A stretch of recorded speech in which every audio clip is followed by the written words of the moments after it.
Hello and welcome to the channel. In this video, we are going to start reviewing the principles and practices of commercial construction textbook. So there are 16 chapters. So this is going to be the first video and that will be dedicated to chapter 1, the practice of commercial construction. So, what is important to remember here is actually we need to understand whether it is a project delivery team or the construction team. So, the owner, to ensure a viable project, the owner must have two important elements in place.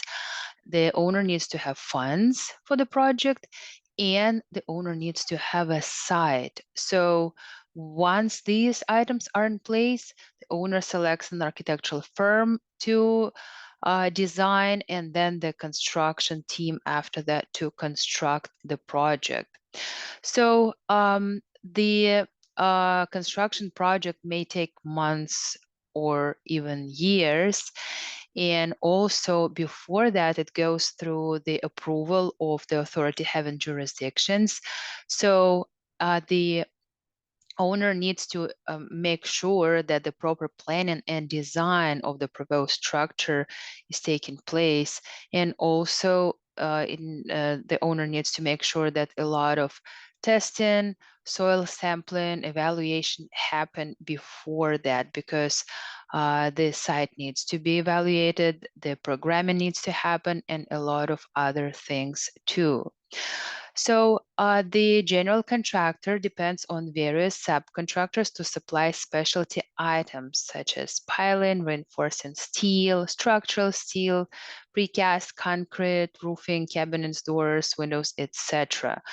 So usually, especially if it's a government project, the contract is awarded to the lowest bidder. However, in the smaller projects, in other commercial projects, the owner can select any contractor for any number of reasons, and we need to remember that.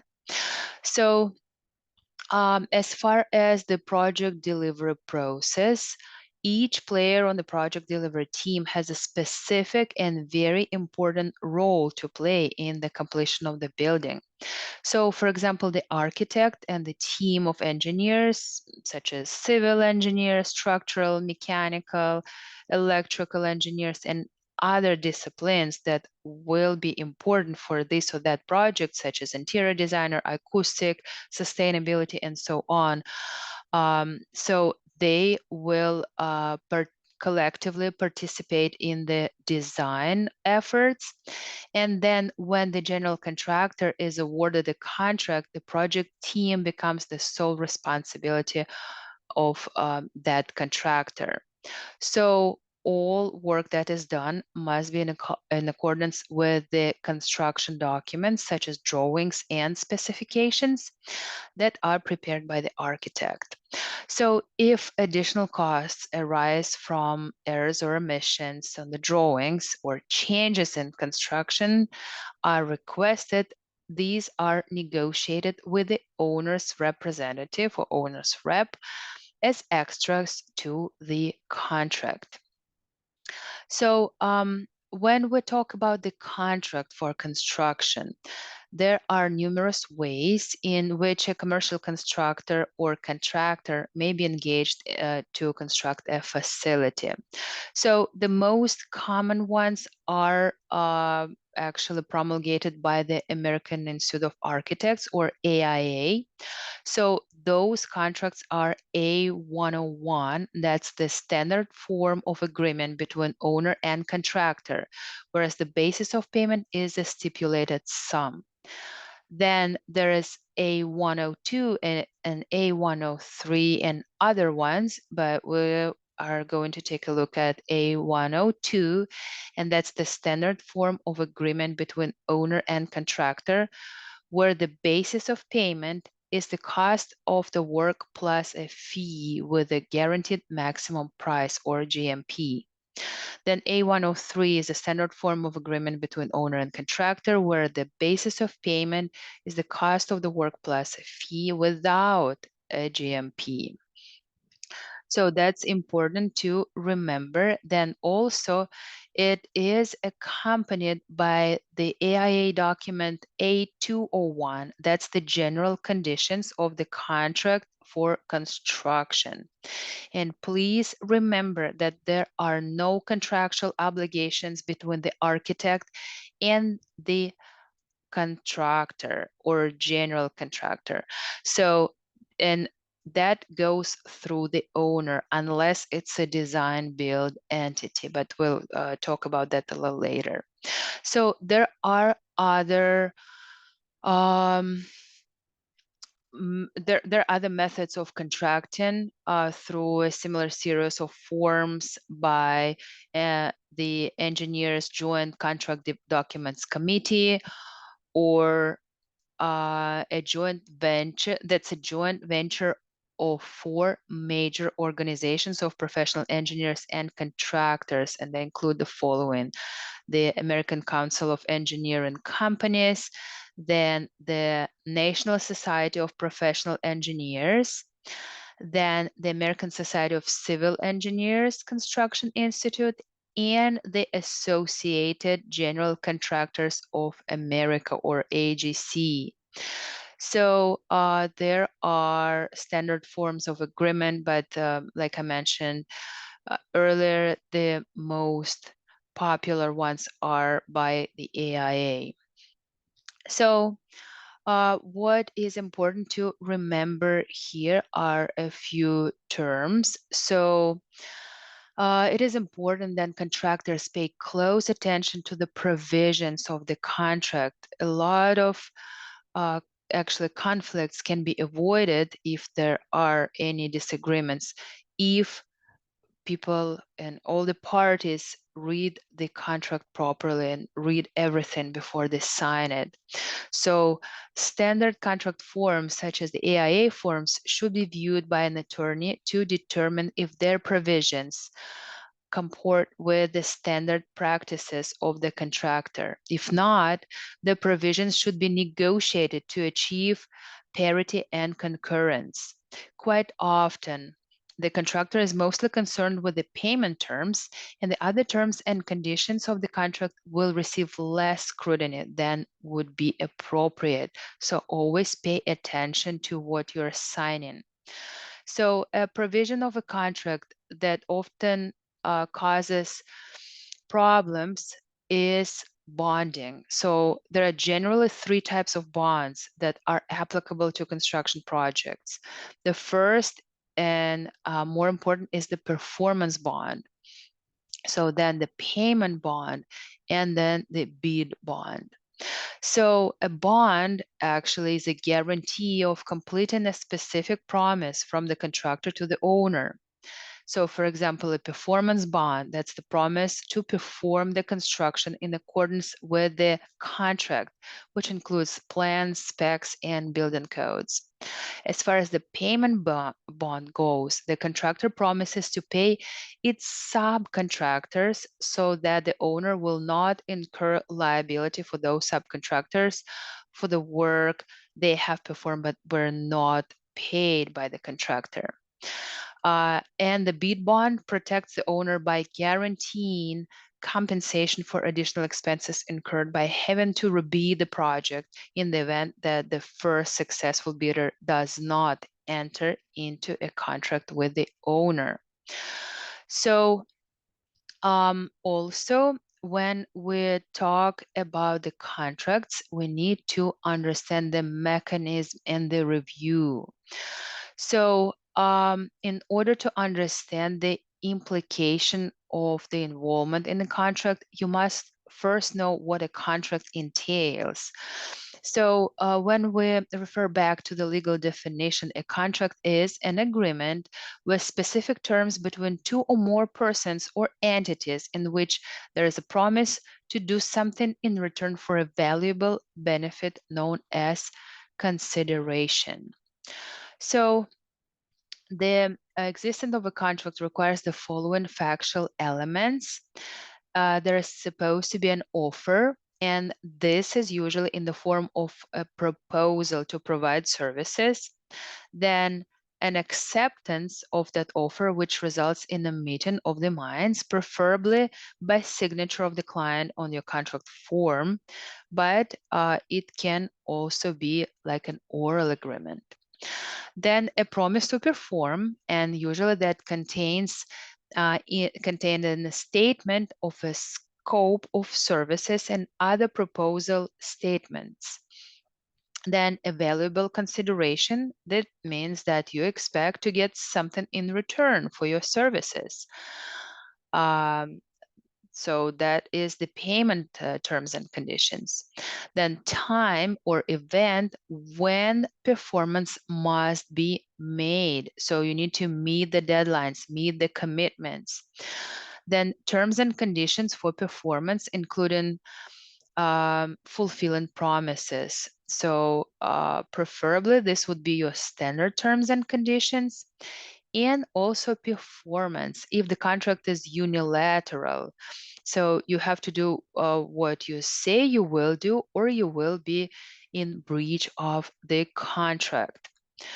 So in some cases, we know a contract may consist of several documents, such as a series of letters, orders, offers, and counter offers, and the variations are almost limitless. So it would be ideal to see contracts consist of a simple, clear, and concise proposal with the client accepting the proposal, and then this offers the contractor the greatest opportunity to manage risk. But this is the ideal world, and we actually, for the most part, encounter some difficulties. So in the order of preference, the following are typical mechanisms of contracting for construction activities. The first one, your firm's proposal and sign acceptance with your terms and conditions intact. Then number two, standard forms of agreement, such as the AIA contract documents or other standard documents or similar professional association standard documents. Then number three, client-generated contract, appropriately reviewed and modified by you or your attorney. Then number four, client-generated contract signed but documented as egregious by you. Then number five, task order against the reviewed, agreed master agreement. Then number six, purchase order. And number seven, no contract. And you'd be surprised, but actually this is still very common. I mean, the no contract thing. So for basic construction, there are at least 6 essential items to consider with regard to contractual liability. These items are important for the scope of services, and they include the following. Number one, standard of care. Number two, limitation of liability. Number three, indemnification. Number four, site operations. Number five, site safety. And number six, dispute resolution. So let's start with the standard of care. What is that?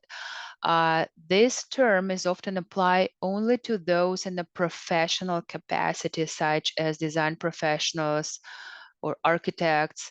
And as a construction contractor, people have a duty to provide the contracted services in a manner consistent with the standard of care. So a good working definition of the standard of care of a technical professional is that level of service ordinarily provided by other competent members of the construction profession providing similar services in the same locale and under the same or similar circumstances. So please remember that the concept of the standard of care may be considered as the line between negligent and non-negligent error. And please read more about that. Please back up the video with the textbook because there is more information and this is actually critically important. So then goes the limitation of liability to include mutual or consequential damages. So contractors should always attempt to limit the liability through quality work practices, but you must also limit your potential contractual liability. So this can extend to damages arising out of negligence, breach of contract, or any other legal cause of action. So the mutual liability clause with the limitation of liability is one that should be limited such that you are liable only to the extent of your own negligence, but not for the negligence of others. And please be careful. Please read everything regarding this. And the consequential damages should be included in your limitation, but excluded to you in other contracts in every possible case. So this is very confusing. So please consult with your attorney and please make sure that everything has been reviewed before you sign. And we are moving to the indemnification. So, indemnification is a means to transfer liability from one party, usually a client or a third party, to another party. And that's, for the most part, has been a contractor. So, this transfer is done by specific contract wording known as an indemnification clause or a hold harmless clause. So in general, there are three forms of indemnification: broad form, intermediate form, and narrow form. So since the intermediate form is a semantic variation of the broad and narrow forms, only the broad and narrow forms are discussed here in the textbook. So broad form, this form of indemnity requires the contractor to indemnify the client for all damages arising out of the project, whether caused by the contractor, a third party, or even the client themselves. So this is an attempt to shift all liability of the client and others to the contractors. And you should definitely avoid that. So please just make sure you read all the examples in the textbook and you get familiar with that. So a narrow form uh, requires the contractor to indemnify the client only for those damages caused by the contractor's negligence. And this is obviously the most reasonable form of indemnity. So, and we are moving to the site operations. So as the contractor, you are responsible for site operations. You need to clearly distinguish between site operations, the purview of others, and your operations on the site. So they're different and you must not confuse them. Do not allow the responsibility to control the site to be given to others, including the subcontractors or the owner. If you have the responsibilities of the site control and management, then take it and do not allow others to control your destiny in the project. So, site safety, that is critically important as well. And this is a large responsibility and can easily result in a life or death situation. Please take site safety and individual personal safety very seriously. Although sometimes it looks just it's common sense, but no, please make sure that they're not compromised by anyone or any entity. And we are moving to the dispute resolution. So unfortunately, the disputes are inevitable and we just need to be prepared for those. And there are three common ways to handle a dispute once it has exceeded the individual's party parties' capacity to resolve. So the initial decision maker is the architect. So whenever there is a dispute between the contractor and the owner, usually the architect tries to kind of mediate and just, make things happen and negotiate. But if that does not work, it moves to the mediation, and that can be either agreed mediation or court ordered. Then, if that did not work, or if that is not something that parties would like to pursue, then the arbitration is the next step, and it can be guided by the American Arbitration Association rules or other rules. So please look at the specifics. And then litigation. And it can be trial by jury, or it can be bench trial, where the judge is both judge and jury. So actually, for the most part, the more popular of the two in the past has been arbitration. So over the past few years, mediation has risen in popularity as well, and several forms of it have emerged to gain prominence in professional dispute resolution. So please read more about that, and um, there is an excerpt from Florida Statute Chapter 682, Arbitration Code, Section 682.13. That's the vacating and award. And please just get familiar with that. I'm not going to go into the details, but I would like you to be familiar with this. So, also, we're moving further, and now we're going to talk about purchase orders. A few things to remember about purchase orders. So the terms and conditions of purchase orders are usually from the Uniform Commercial Code, or UCC, and do not apply well to professional services. And avoid purchase orders if you can. So that is the advice from this book. So note, if you do not respond to an issued purchase order under UCC provisions within 10 days of receipt, you are stuck with those terms and conditions as a contract. So if you must work on a purchase order basis, make sure it references your proposal and its terms and conditions. Try to negotiate with the client a master service agreement and use the purchase order as a task order, referencing the master agreement, and negating the purchase order terms and conditions. So, and we are moving to the releases of liens. So, as you know, in the construction industry, liens or the threat of such are very common. So, the mechanics liens are the forms actually that are popular in some states. And this is the protection afforded by statute for the payment of wages to workers on the project, followed by the payment for goods used in the project, and then to services provided for the project. As contractors providing goods and services on the project, the contractor generally have certain lien rights. So, and once you have lien rights on the property, you're willing to exchange those rights for payment of your work effort. This is where a release of lien enters the fray.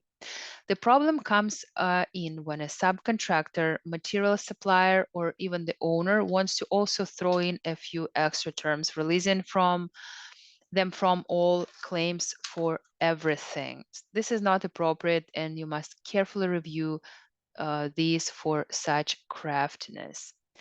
So, um, the review of contracts is a complex and often confusing endeavor and must be undertaken with great care.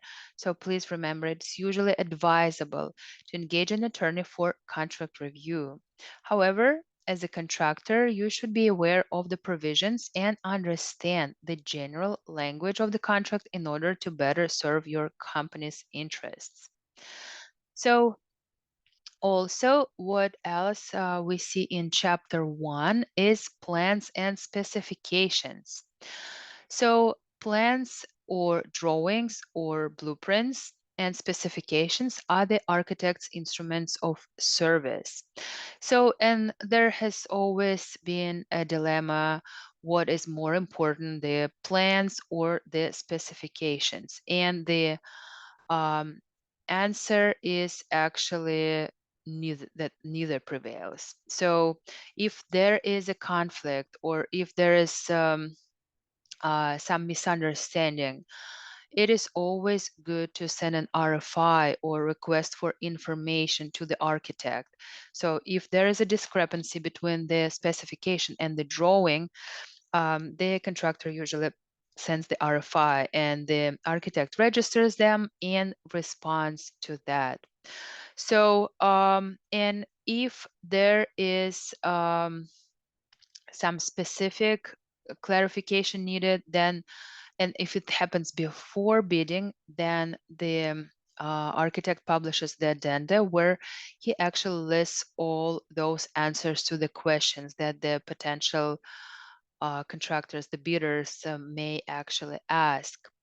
So, a contractor must be proficient in reading plans and specifications. And we already know that the plans or drawings is the graphical representation of the project, whereas the specifications is the description of quality and quantity of the products and materials that are going to be used in the project.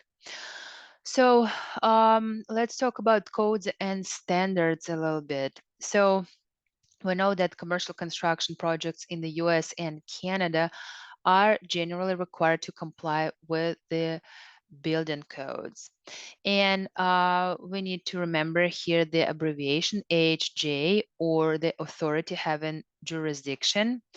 And that's typical the local building official, the local building department.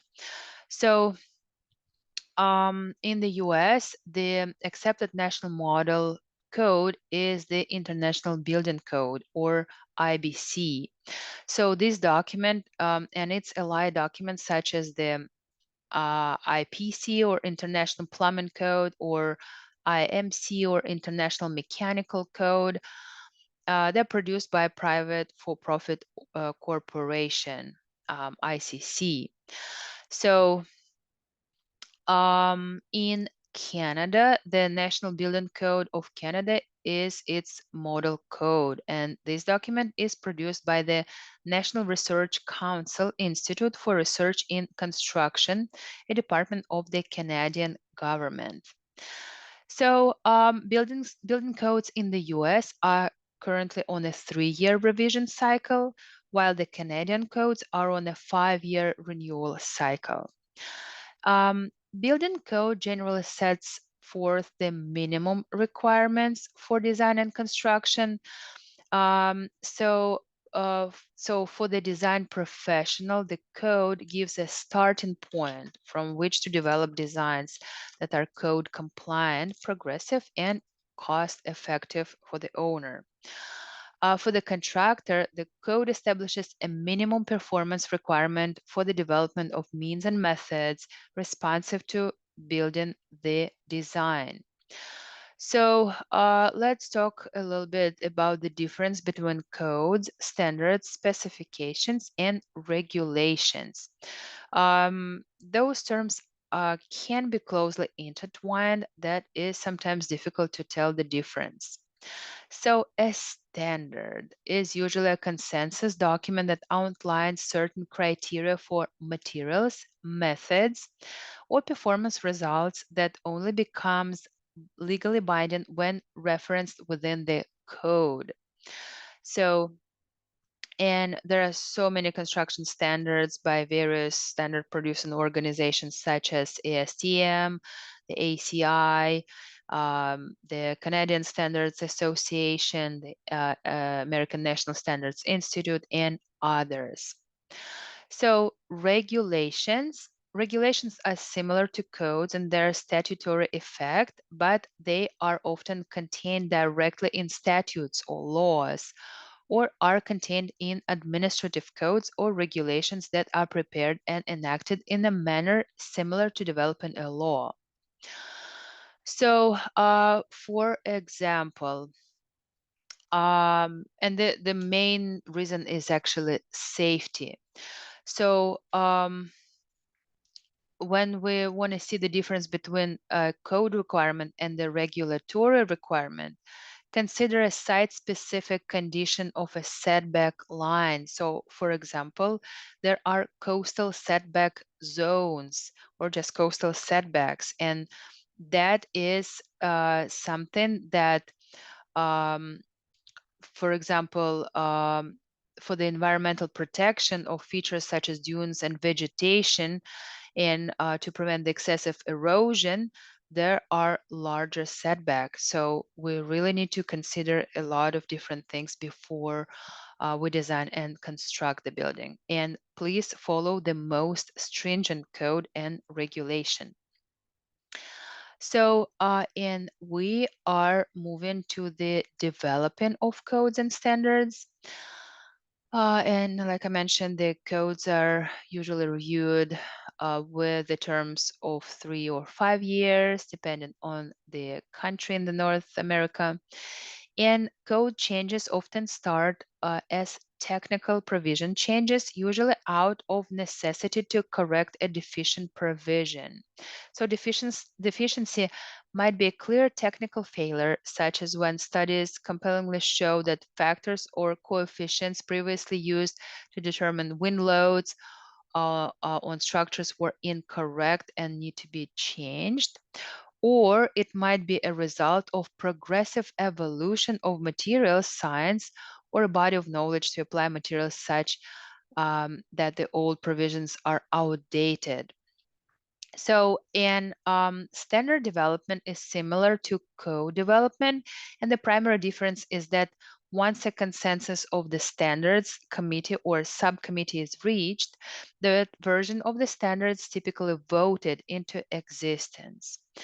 So, and this actually brings us to the inspections, testing, and special inspections. And this is the last section of the chapter.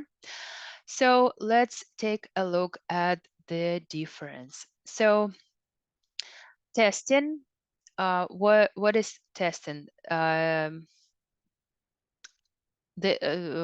So that is usually done by an organization to understand what actually is expected on the site.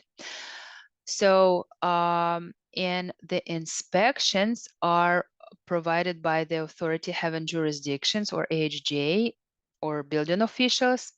So they usually made to determine specific building code compliance. So, and like I mentioned, testing is the performance of specific standardized test procedures to determine material or process compliance with requirements of the building code, project design plans, and the construction contract. Also, there are special inspections, and that's just a separate function. And these inspections and or tests that go above and beyond the normal course of inspection and testing. So these are performed by specially qualified individuals holding distinct certification or licensing in such inspections or tests. And this actually wraps up our chapter 1. Thank you so much. I will see you in chapter 2.